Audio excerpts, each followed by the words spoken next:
गीत पारंपरिक, संगीत मधुकर पाठक, स्वर शाहीर विठ्ठल उमप, गीत प्रकार लोकगीत. फू बाई फू, फुगडी फू, दमलस काय माझ्या गोविंदा तू र गोविंदा तू. फू बाई फू, फुगडी फू, दमलस काय माझ्या गोविंदा तू र गोविंदा तू.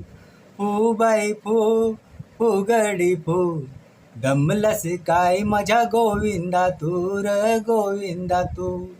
आत पोकळ बाहेर पोकळ डोंबाऱ्याचा वेळू, आत पोकळ बाहेर पोकळ डोंबाऱ्याचा वेळू, म्हातारपणी नवरा केला तो बिपोर खेळू. आता फुगडी फू, फू बाई फू, फुगडी फू, दमलस काय माझ्या गोविंदा तू र गोविंदा.